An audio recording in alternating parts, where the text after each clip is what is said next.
looking in from the outside on the Malachi Coleman situation, and of course, each recruit, each family has a different set of priorities, but they generally fall in the same categories, just in what order depends on the person and the situation.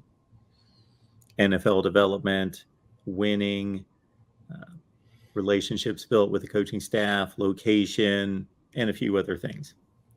If I'm Malachi Coleman, and certainly it seems as though he has great respect for his parents and their wishes and their fandom to Nebraska and so forth. But you would think there would, for me, be a greater likelihood to watch this season, to let the season play out and see if winning means anything, then do I want to commit myself and now sign with a program that may be in the running to barely get to bowl games while I'm there versus I can play for college football playoff appearances. And, it just, Oklahoma, even though there's a new head coach and it's a different program in a sense under Brent Venables, there's certainly more proven track record with the program, of course. And then also just it appears as though things are going to continue to run smoothly toward winning conference championships, of course, the transition to the SEC, and just being a top level program versus the uncertainty of whether Scott Frost is going to be there, number one. Number two, is Nebraska going to be able to contend ever in the Big Ten? And I would want to see the season play out before I committed and signed with Nebraska myself. Well, of course, he's not going to be able to sign until December, right. But I think the season is very much in play for Nebraska more so than other teams in his decision. Yeah, no, I think you're absolutely right. And I think that's probably why he has not committed to Nebraska. One, I think number two, it's why he's waiting until October. I mean, I don't know how much the head-to-head is actually going to play into the decision. On September 17th, I believe.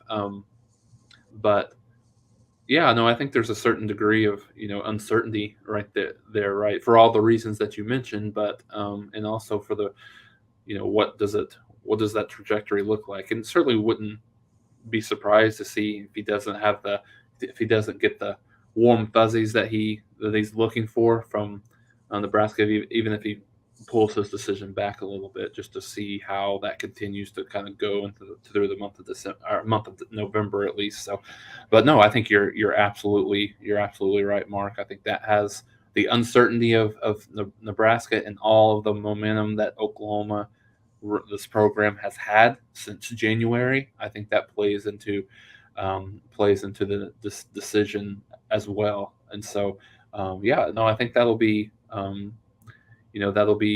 good to see. And I think it's kind of off topic here, but I just wanted to mention that this while we're talking about recruiting. I think Venables has gotten a little bit of heat in the media over the last couple of weeks around his comment that he made around, hey, I don't want any of these guys to commit until they know that this is where they want to be and this is what commitment looks like. And so I think he's gotten a little bit of heat because of the fact that he's going out and trying to flip some of these kids.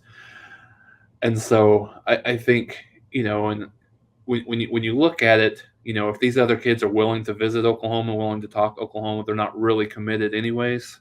But just as a couple of examples, Ashton Cozart is a guy that had been committed to Oklahoma as a wide receiver for some time. He went and took another visit. Oklahoma dropped him immediately.